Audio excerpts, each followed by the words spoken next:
Assalamu alaikum, respected viewers, with the beautiful name of Allah, who is the most merciful and beneficent.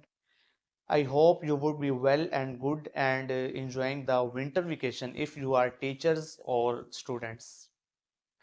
अगर आप teacher हैं या student हैं तो मुझे उम्मीद है कि आप अपनी विंटर वेकेशन बहुत अच्छे से एंजॉय कर रहे होंगे।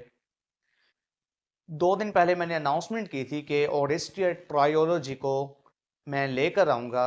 ये ग्रीक्स के बहुत इम्पोर्टेंट प्लेस पर कंसिस्ट करते हुए एक ट्रायोलॉजी है। इसका नाम ओरेस्टिया ट्रायोलॉजी क्यों रखा गया है, ये मैं बाद में मेंशन करूँगा थोड़ी देर तक अपनी ही इसी वीडियो में। तो चलें स्टार्ट करते हैं ओरेस्टिया ट्रायोलॉजी। एस्किलस ने ये ट्रायोलॉजी लिखी थी। एस्किलस ने कब लिखी थी? 458 BC, before Christ. 458 before Christ में एस्किलस ने ये ट्रायोलॉजी लिखी थी। और ये कौन थे? ये ग्रीक्स थे, यानी कि ये यूनानी थे, यूनान के रहने वाले थे। अब बेसिकली ये ट्रायोलॉजी कंसिस्ट करती है प्ले के ऊपर, प्लेज। अब प्लेज किसी स्टोरीज के फॉर्म में लिखे नहीं जाते, बल्कि प्लेज को थिएटर में या स्टेज में परफॉर्म किया जाता है।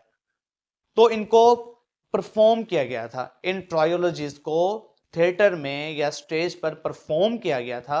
तो उन्हीं परफॉर्मेंस की बेस पर ये अब सिलेबस में शामिल हुए हैं। कुछ चीजें हैं, कुछ बैकग्राउंड है, कुछ इंट्रोडक्शन है, वो हम कर लेते हैं पहले आज की इस वीडियो में, आज के इस पोर्शन में। फिर मजीद नेक्स्ट जैसे जैसे कुछ चैप्टर्स आते जाएंगे, जैसे जैसे कुछ वीडियोस आते जाएंगे, तो बाकी भी जितने इसके एस्पेक्ट्स हैं, जितने भी एलिमेंट्स हैं, वो सब हम उसमें कवर करेंगे। तो एस्किलस ने इसको 458 बीसी में लिखा था। ग्रीक्स के ये लोग थे, ग्रीक्स के थे यानी कि यूनानी थे। इसका कुछ बैकग्राउंड ये है कि ओरेस्टिया ट्रायोलॉजी प्लेज इसको कहा जाता है। ओरेस्टिया ट्रायोलॉजी प्लेज, इसके 3 पार्ट्स हैं, यानी कि इसके अंदर 3 प्लेज हैं। पहला है एगामेमनन, दूसरा है द लाइबेशन बेयरर्स, और थर्ड है यूमिनाइड्स। यानी कि ये जो प्लेस की ट्रायोलॉजी है, ये 3 प्लेस पर कंसिस्ट कर रही है, क्योंकि ट्राई का मतलब होता है 3। ट्राई का मतलब 3 होता है, तो इस वजह से ट्रायोलॉजी में भी 3 प्लेस हैं, और ये 3 प्लेस परफॉर्म किए गए थे स्टेज पे या थिएटर पे। अब इसकी जो सेटिंग रखी गई है, जिस प्लेस में ये किया गया है, परफॉर्म किया गया है, या प्लेस के अंदर जो सी प्लेस दिखाई गई है, जो जगह दिखाई गई है, जो सिटी या जो विलेज दिखाया गया है, या फिर जो स्टेट दिखाई गई है, वो स्टेट दिखाई गई है आर्गोस। उस स्टेट का नाम है, उस प्लेस का नाम है आर्गोस। अब इन प्लेस की जो थीम है, मोस्ट इसेंशियल और बेसिक एंड मोस्ट इंपॉर्टेंट जो थीम है उसकी, वो है रिवेंज। ये एक रिवेंज थ्रिलर भी है, रिवेंज। फिर नेक्स्ट थीम है जस्टिस फॉर रिलेशंस, उसके बाद है जस्टिस फॉर लॉज। यानी कि रिवेंज, किसी भी चीज का बदला लेना।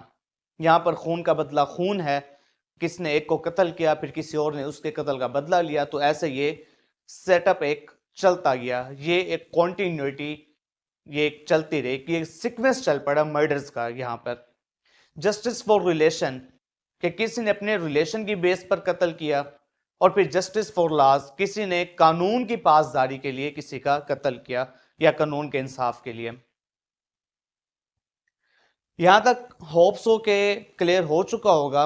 अब कुछ क्रिएशंस को इसमें मेंशन किया गया है, कुछ मखलूक को, कुछ ग्रुप ऑफ पीपल को इसमें मेंशन किया गया है। अब वो ग्रुप्स कौन से हैं? सबसे पहले हैं गॉड्स। यहां पर गॉड्स का मतलब होता है, यहां पर गॉड्स का मतलब है देवता। ये वहां के लोगों का एक कॉन्सेप्ट था, ग्रीक्स का। इंडियंस में, हिंदुइज्म में आज भी ये देवता का कॉन्सेप्ट चलता है कि एक पावरफुल पर्सन होता है और वो किसी न किसी चीज को हैंडल कर रहा होता है। फॉर एग्जाम्पल, गॉड्स में एक इनका देवता था अपोलो। उसको स्काई यानी कि आसमान का गॉड ये समझते थे, आसमान का देवता समझते थे कि आसमान में होने वाले जितने भी सिस्टम हैं वो सब ये अपोलो हैंडल करता है और ये सब अपोलो के बस में है, जो कुछ भी आसमान में हो रहा है। वैसे इनके और भी मजीद भी गॉड्स थे यानी कि देवता थे। एक तो सबसे पहले ये गॉड्स ग्रुप ये बहुत इंपॉर्टेंट है, ये क्रिएशन इसमें बहुत इंपॉर्टेंट है गॉड्स की। अब इसके बाद है फ्योरीज।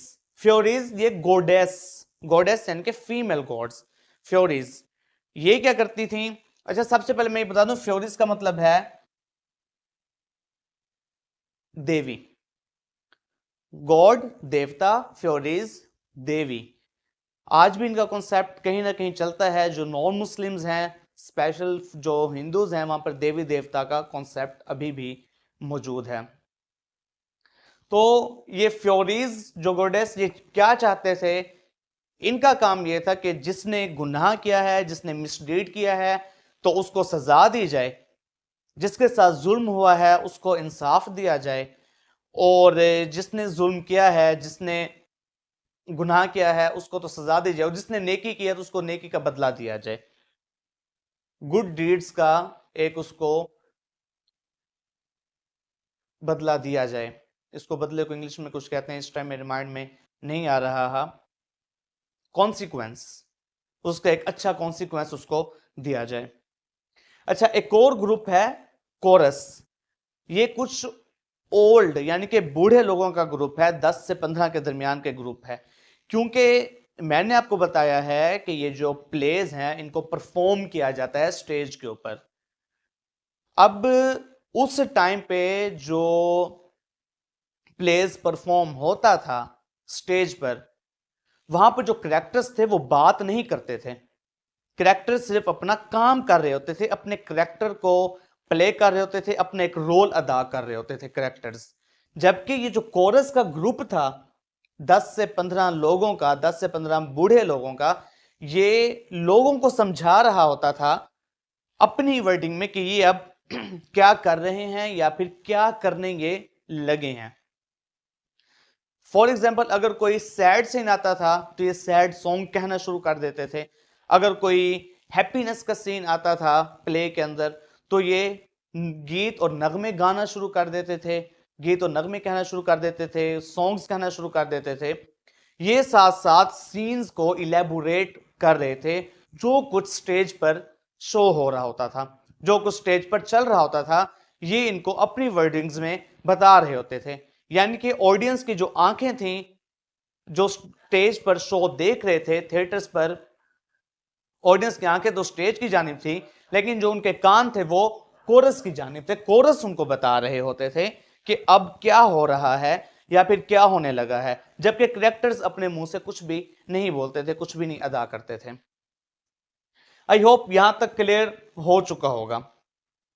अब यहां पर इसका है द जीनियोलॉजी ऑफ ओरेस्टस भी इसको कहा जाता है, ट्रायोलॉजी को। ये ट्रायोलॉजी तो एक इसका एक सेटअप हो गया, ये इसका एक प्रोसीजर हो गया। बेसिकली जो बुक का जो ऑफिशियल नाम है, जो प्लेज की एक बुक है जो ट्रायोलॉजी पर कंसिस्ट कर रही है, उसका नाम है द जीनियोलॉजी ऑफ ओरेस्टस। ओरेस्टस इसका नाम क्यों रखा गया है, और जबकि ट्रायोलॉजी ऑफ ओरेस्ट्रिया भी इसको कहते हैं, ये क्यों कहते हैं ये मैं पहले भी कह चुका हूं, मैं इसको अगेन एक्सप्लेन करूंगा। ये एक ट्विस्ट भी है इस इन प्लेज का।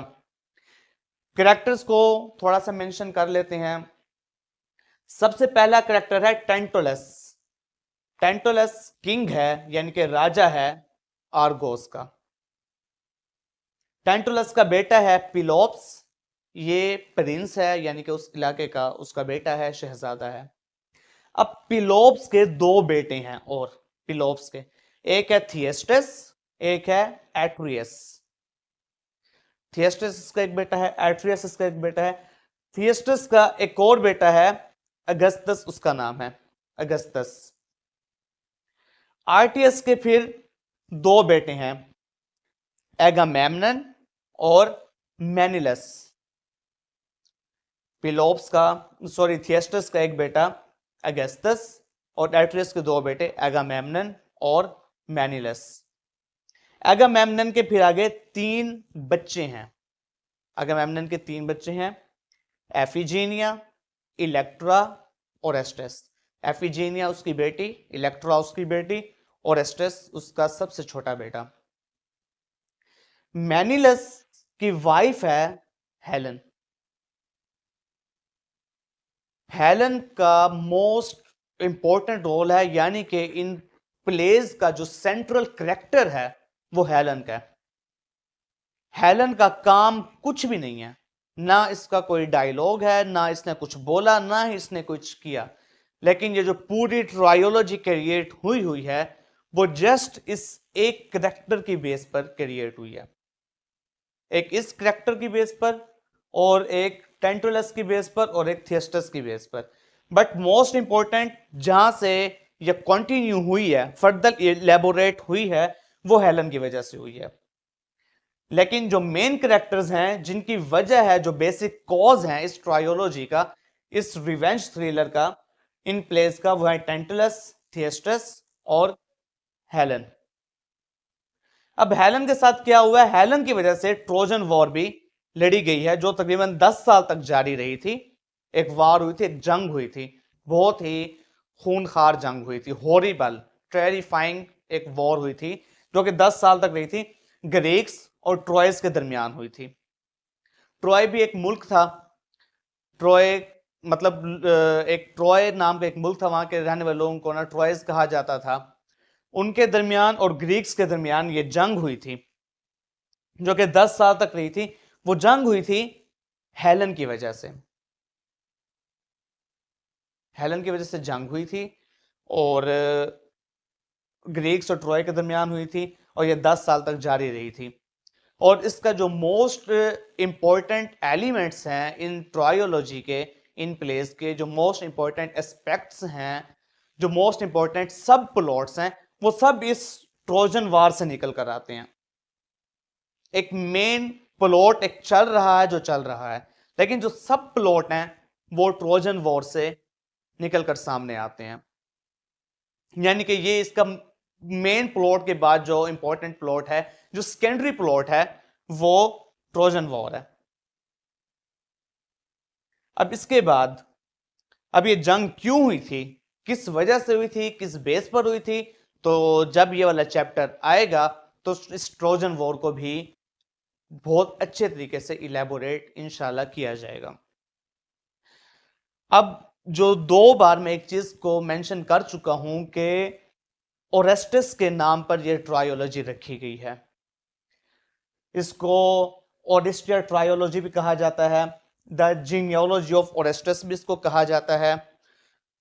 और उसके अलावा ओरेस्टस को ही क्यों मेंशन किया गया है, बाकी भी इंपॉर्टेंट कैरेक्टर्स इसमें मौजूद हैं जो वजह बने हैं इन सब चीज़ों की, उनको मेंशन नहीं किया गया, जिन्होंने यह इसकी वीकनेस को ख़त्म किया है, जिसमें जो जो ट्रबल्स थी, जो जो प्रॉब्लम्स थी, उनको जो सॉल्व किया है, उनको भी मेंशन नहीं किया गया, जबकि ओरेस्टस को ही हर जगह पर मेंशन किया गया है।